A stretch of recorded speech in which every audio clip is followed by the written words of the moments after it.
All right, let me remind you of what was popularly tagged the tale of two giants. While Nigeria's potential is still dormant with heavy reliance on crude oil export, Indonesia has been able to defy the odds by diversifying its economy to become one of the leading economic powerhouse in the world. The need to bridge the nation's industrial deficit underscores President Tinubu's resolve to move the economy to a $1 trillion economy.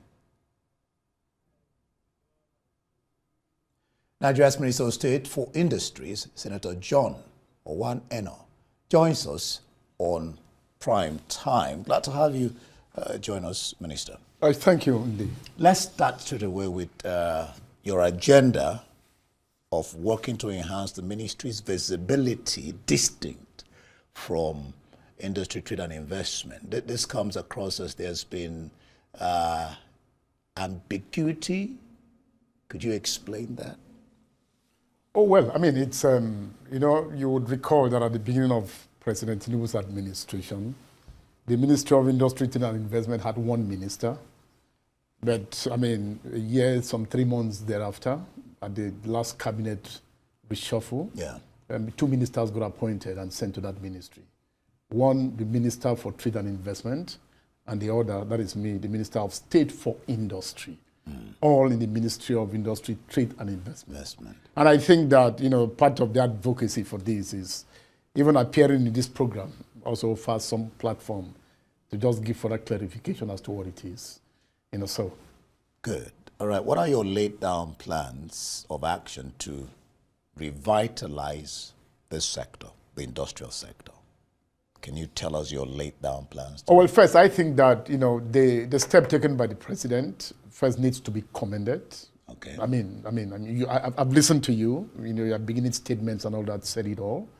I mean, Nigeria's industrial base, if you look at it worldwide, no country will actually talk about development without the development of its industrial base. Definitely. And don't forget, in the past, we've also had instances in which we've actually had industry, exist separately. So after about a year plus, the president, because of his hands-on, approach to governance and to issues of leadership, considered it necessary to, to try to, carve out something that was specific to industry. Having said so, I think that, after assuming office and reporting at the ministry, there are some beginning things that had started from November to December. One of them, the key, was some kind of engagement that I had with those I call the owners of the sector, the Manufacturers Association of Nigeria, NASIMA, organized private sector. In a session, we all came together. That was because for me, the key word was collaboration and partnership. It wasn't, we're no longer talking about government sitting as government and then, reeling out what needed to be done after the experiences in terms of the constraints that face the country today. I thought that the way to go was that kind of partnership and collaboration. At that session, one of the things that I put forth was the formation of the Nigeria Industrial Work Group, right? Okay. It's a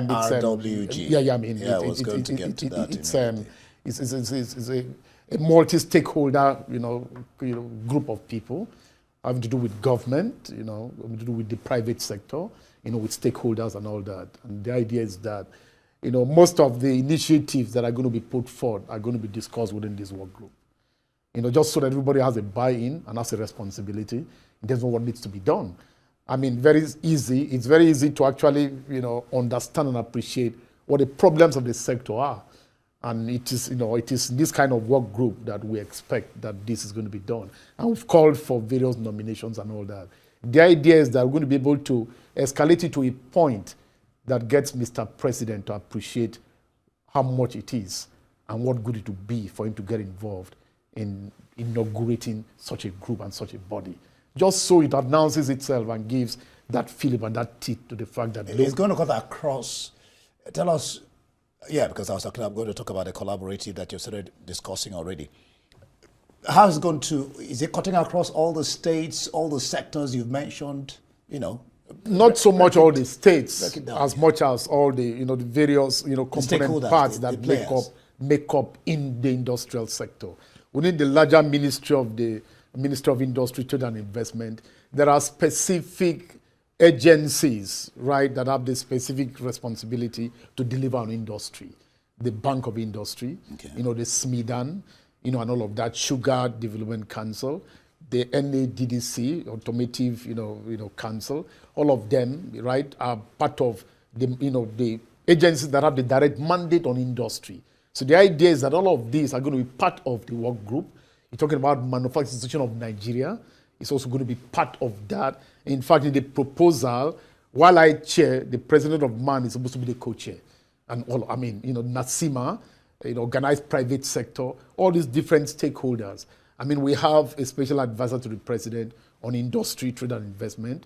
We have a senior special assistant on industry, ITF, all of that. They're going to get together. And because if you're looking at the problems of industry, they cut across. If you're looking at lack of raw materials or whatever, if you're looking at the constraints of that by power, if you're looking at, the infrastructural challenges, most of these mandates, exist in other ministries.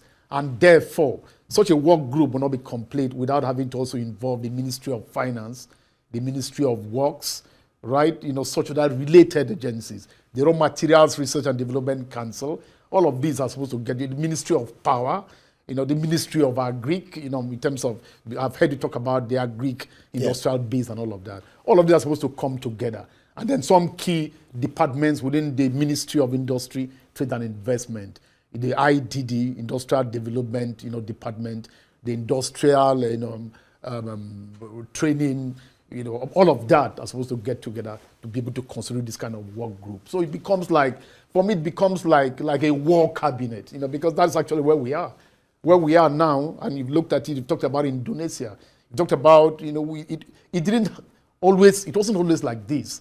We've had a glorious past in all of this, in the 70s and in the 80s. I'm going to get to but that. where are we? So all of these, we're that kind of situation that requires these kinds of, emergency, kind of approaches to see whether we can get the kind of results that we deserve truly as a country. So the work group is still in the works. It has not taken off. It's been announced, yes. Within the next, few weeks, that's going to take up because we really don't have much time. That has to be done and has to be done speedily. Did you mention the initiatives now? Did you talk about the initiatives of this work group? You did talk about. I've mentioned. All of the things that need to be done. Okay. Will definitely have to be All done. right. Now that you've talked about going back ages, let's talk about the textile industry for one. I'll come back to some other topics. Production has dropped from 500 million in the 80s to just about 60 million, yards annually. 440 billion is spent annually in importation to, meet local demand. Any plan to revive this sector and unlock its potential for job creation and economic growth? Are you thinking towards that direction? Well, it's you can't be in industry such as I am, and you're not thinking about the textile. There's what they call the CTG, cotton, textile, garment, subsector of of industry. And you're right. Several years ago, within West Africa, Nigeria was number one. Within Africa, it was about the top 3 or top 4. All of that. We had a glorious past. Only just today. When I went to the National Assembly as part of the budget defense of the ministry, right, I stopped over to see, Senator Comrade Adams of Shimole, and he took us through a long session, going, down memory lane, his early days in Kaduna, and his involvement in unionism, in the textile, only just today. And if you think about the fact that in those days, 70s and 80s, the textile, sector was almost competed favorably with government in terms of employment, in terms of the employment numbers. So you can't have such a sector. And I think that as a country, we're also ordinarily endowed to actually excel and to be competitive in that sector. So what went wrong? Why did it get to what it is now? So you cannot, achieve any progress without interrogating most of these issues. So the CTG is an important component of what the ministry's, resolve is in terms of tackling, And I think that we got, at the moment, we got people who are also making proposals and coming up with, proposals saying that within 18 months, right, they have what they can deliver that can give us about 2 million jobs, that can give us, and all of this has to do with, the cotton, textile, and garment, sector, Good. of industry. Yeah, that's one of the main types of the industries. You have the cement, you have the food processing, and brewing. Is this the best, this four, the best that Nigeria can do? Isn't there plenty room for expansion? Are you thinking towards that direction, and how? Well, Nigeria, in terms of potentials, and most times, since becoming Minister of State for Industry, I've actually been very careful, very cautious, because there's about nothing you're going to say now that hasn't been said before. So I'm actually more driven by results. What can give us results, and based on that, I'm actually adopting a very careful approach in looking at this step by step. In terms of whether we can do more, why not we can. The last week or whatever, there was something that was sent that went viral about Indonesia that you mentioned here, about the experience that they had with Apple, with iPhone and all of that, because they had a policy that indicated that all those productions, all those imports have to have at least 40% local content. And Apple alone, through iPhone, was the one that wasn't, adhering to that. Yeah. And they actually, got to banning iPhones. And then the iPhone was determined to say whether they were going to give about $10 million to the country, and they said no. They increased it to 100 million. They said no. They took it to 1 billion. They said no. Do you get and the market and the iPhone market in Indonesia was said to be just about 2%. So why was Apple, right, going ahead and upping what they were willing to pay? Yeah. It's because of the population. It's because of the market. The population and the seriousness of the people who are manning. That's it. So for us, for now, we got almost an equivalent population. So we have what, for example, should give us the courage and the confidence to do whatever we can do because of the enormity of our market and because of the fact that a lot of these foreign companies, right, some may have relocated from our country, but still target our country. So as a people and as a government, we need to make a response that makes them not eat their cake and have it at the same time by the kinds of policies, the kinds of things that we do. Now you've talked about relocating. In the face of high borrowing costs, exorbitant overheads that companies do have to contend with, how do you plan to woo both local and international investors to buy into your industrial agenda? Well, you think, okay, once there is a market, right? The businessman makes his calculations about profit and all of that. But there's a question of environment too. Well, that environment is not as impossible as it's made to seem.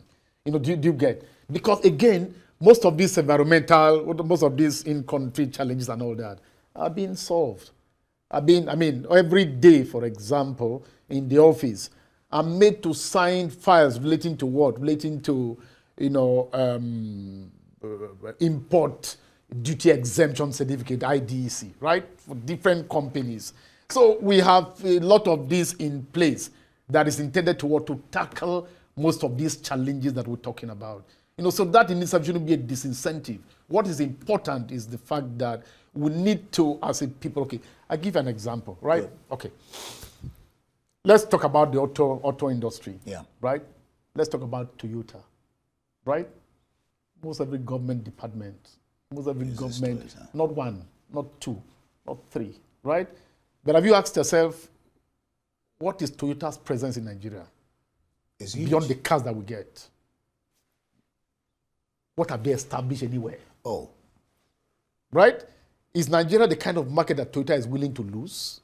No. The answer is no. I could answer that question. Okay. So if the answer is no, what are we doing, right, to be able to have the benefit of that market that Toyota is not willing to lose. That's what we have here. And So that's those are the what things. That's what we're discussing. Yes, those are the things that I'm not talking about. That's why I'm saying that it is not so much those challenges you're talking about the constraints, about this, about that. It's about the fact that if our answer to the question if Toyota is willing to risk the Nigerian market is no, that means that in spite of those constraints and those difficulties, Toyota still sees Nigeria as such a market, and therefore we're going to work to come up with such kinds of policies that make us as a country not just remain at the receiving end of whatever companies like that are doing and are continuing to do. Yeah, we'll talk about policies and the challenges. We'll get there. Nigeria is said to be Africa's 8th most industrialized country and is one of the 2 West African countries featured on the top 10 ranking among African countries, industrialization-wise. South Africa is number 1 on that list.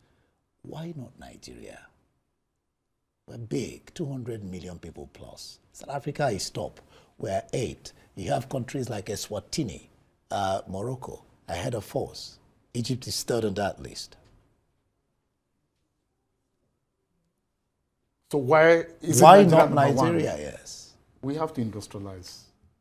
Yeah, because we need to take our industrial growth and development more seriously. Check all those countries. Check the countries that have become the most industrialized, the most developed, across the world. What is the reason for that? It's industry, right? In the early 70s or whatever. Do you recall where China was? Where are they today? What did they do? You could even say that topping America, even though we hear America is the first, the second. But unfortunately or incidentally for us, most of what they did, Nigeria has done. The only problem is that when things come to our own country, they seem to have a different coloration, a different ending. China talked about what economic zones, all of that. Nigeria several years back started the export processing zones.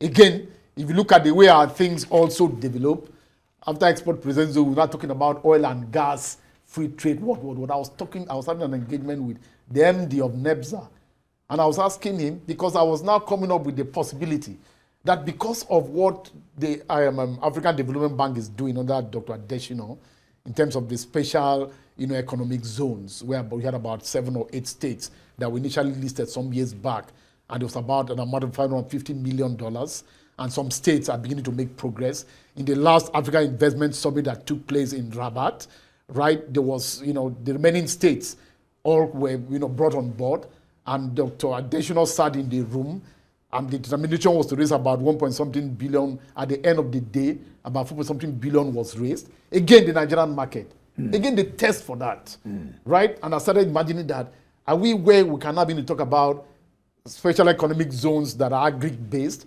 And the MD was telling me that nowhere else but Nigeria would you have NEBSA, have oil and gas, have all of that. That all of that was to continue to operate under the the Nigerian export processing zones. So I'm just imagining, I'm just indicating to you how things assume different dimensions when they are being done in our own country. So I think that's why I said at the beginning. Is that what you call the Nigerian factor?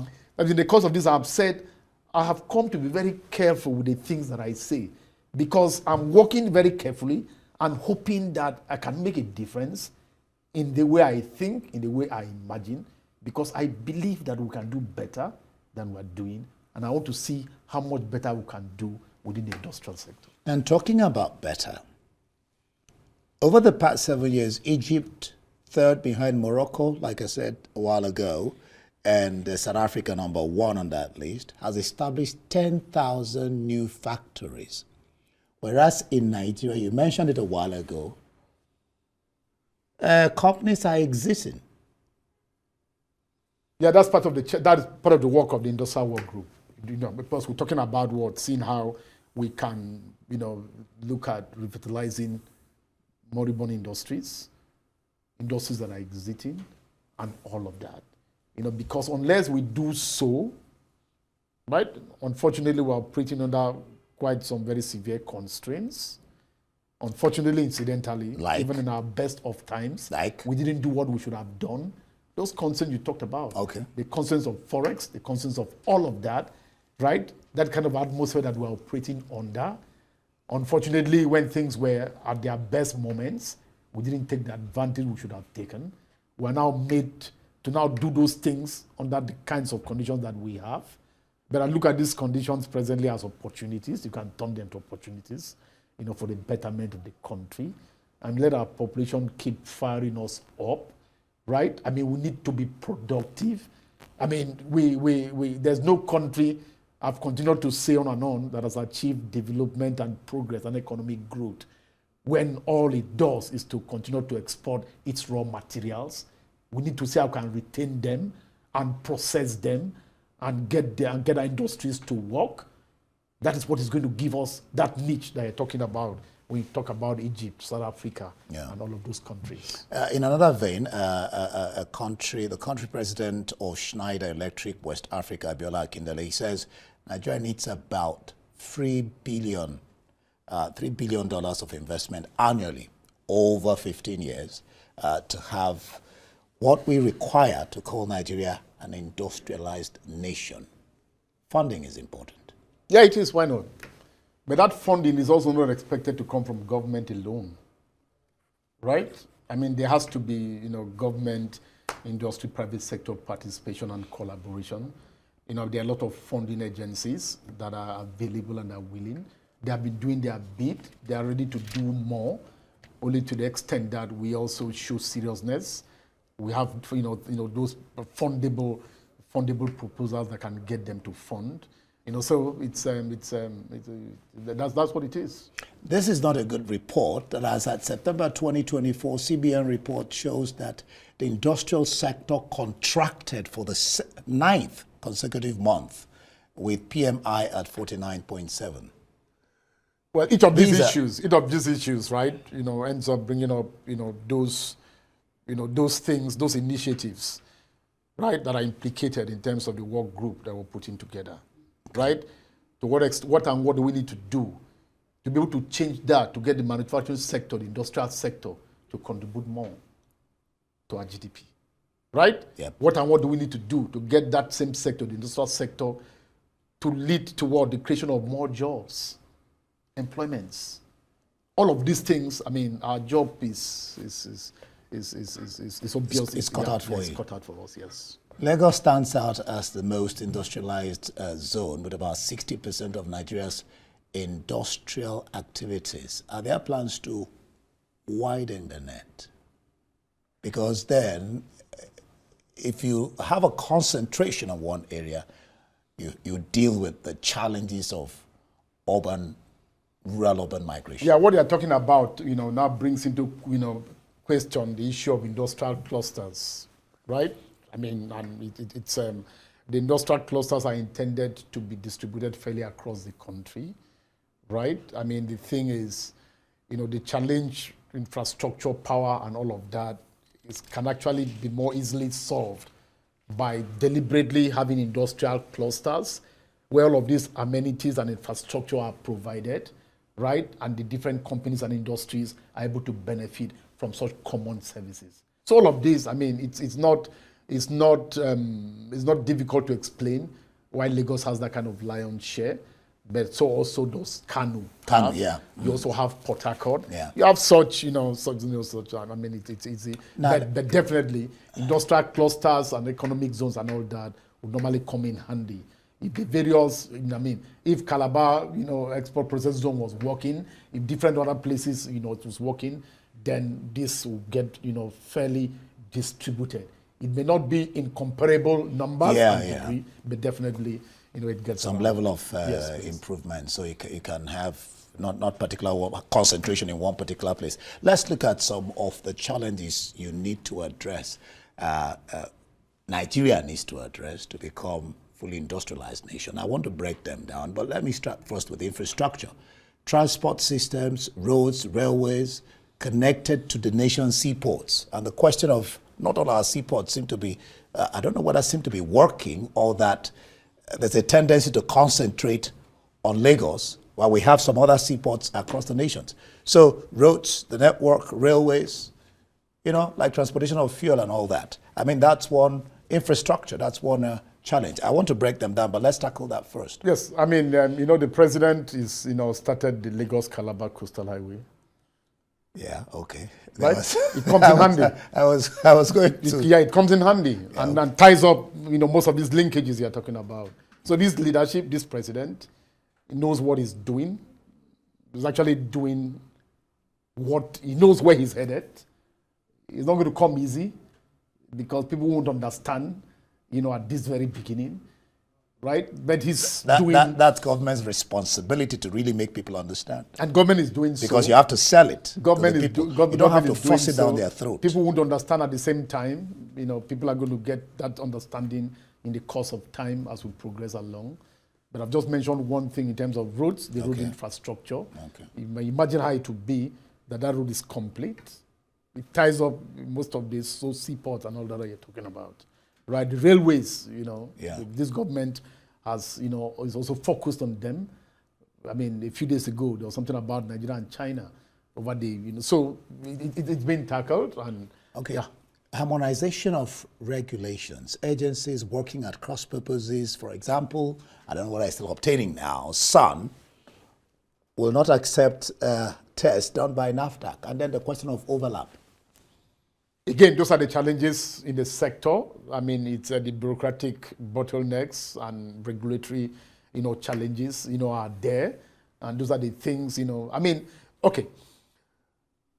Amidst any more challenges that you want to throw, right? You have the question which is why there was so much wisdom in terms of the Industrial Revolution Work Group putting it together. Because what? It becomes like, it's a group, you're going to find industrial players, man and all of that. They're bringing these issues and these challenges and these problems. There is government, you know, sitting there, the various agencies. You talked about some here. Yeah. Standards Organization of Nigeria is under the ministry. We've got dual responsibility. You know, me and the Minister of, you know, Trade and Investment. You know, I mean, I over matters of industry, and the Honourable Minister over matters of Trade and Investment. You know, so it's going to do us quite a lot, and I think that this will be one of, you know, the most intentional, you know, approaches to having to see how you can get. We may not be able to solve all of them, but the same time, show seriousness, show understanding of what needs to be done and get them done. Initially, when we were discussing, we talked about your initiatives. Over time, how do you intend to measure these initiatives? Bear in mind that you will not be the marker of your own exams. Well, I think it's also easy, you know, to look at, to benchmark most of these things, right? I mean, it's, because, I mean, okay, the president, to the office of, you know, the office of policy coordination, is very determined and very serious, you know, putting to task various ministers and all of in terms of their deliverables, in terms of what they're able to measure. If you look at what the mandate of the sector is, right? How many more jobs, for example, are we able to create? Right? That should be something that is measurable at the end of the day. If we look at, you know, to what extent have we been able to improve the contribution of manufacturing and industrial sector in terms of our GDP, right? These are things that you can at least, you know, measure.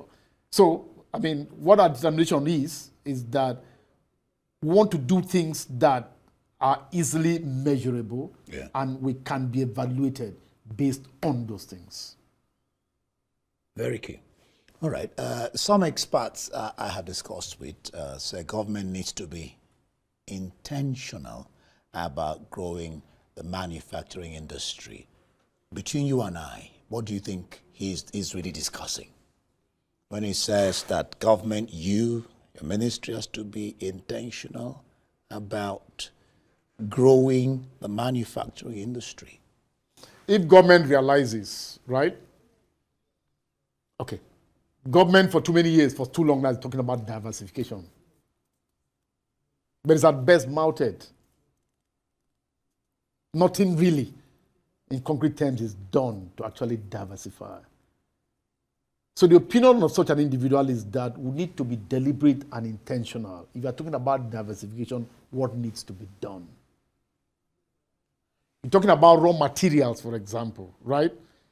To what extent have we been able to look at what are those raw materials that we have in economic quantity, right? And to what extent have we made steps to see how we can process and get them to develop our industrial base, right? Okay. In the last couple of weeks, I've been looking at an existing policy within the ministry, the backward integration policy.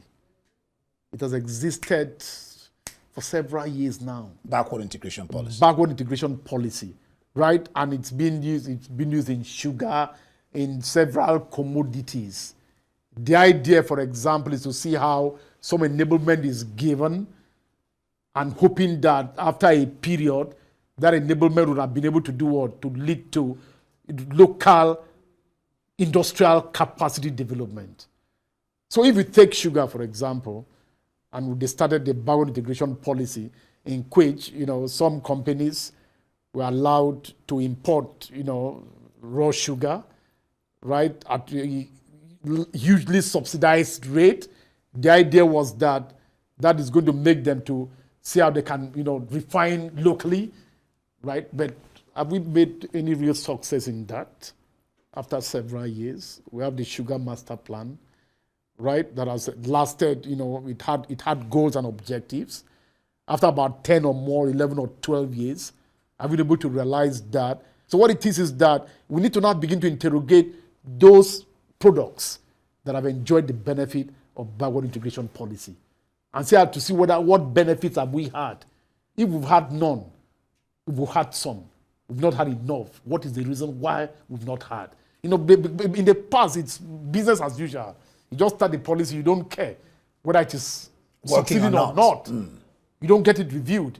So that is part of the intentionality. So that you see how you are deliberate and you can get results at the end of the day. Okay, let's talk about let me just mention two more challenges than we'll probably be calling it a day. Very major.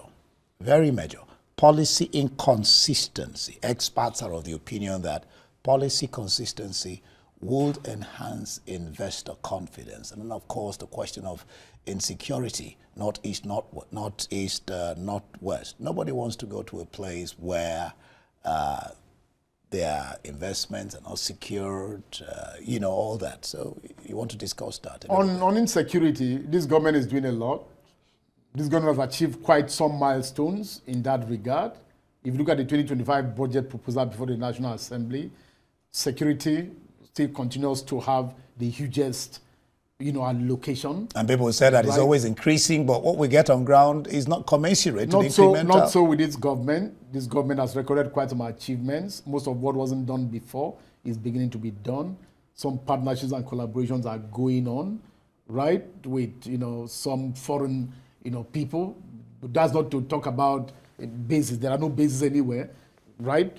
So if you talk about security or insecurity, that is being, if you talk about, the second you talked about was... I talked about policy inconsistencies. Well, as they get thrown up, I think that there's been... Government is supposed to be a continuum. There's going to be necessary response. I get your point. I remember very early when the tax reform bills got sent to the National Assembly, we got a rush of reactions and, because the talk was that there should have been more consultations. By NEPSA, authorities and all of that, because the implication was that some of the requirements that were contained therein were antithesis to, the principle behind the establishment of the export processing zones in the first instance, tax holidays and all of that. So as this gets thrown up, this government, with its interest in terms of growing this sector, of course, there will be necessary positive responses to, any inconsistencies, for example, that are observed. All right. I'll leave it there. We can only wish you the best in your new this venture. I knew you were of sports before. If we were sports, we've been talking about NFF getting us a Malian to coach Nigeria, but you're not in Thank sports God now. it's not sports today. You're in industry. All right, thank you so much, Honorable Minister, for being on the program at Rice Brighton. I've been discussing with Minister John Owan Enoh, Minister of State Industries.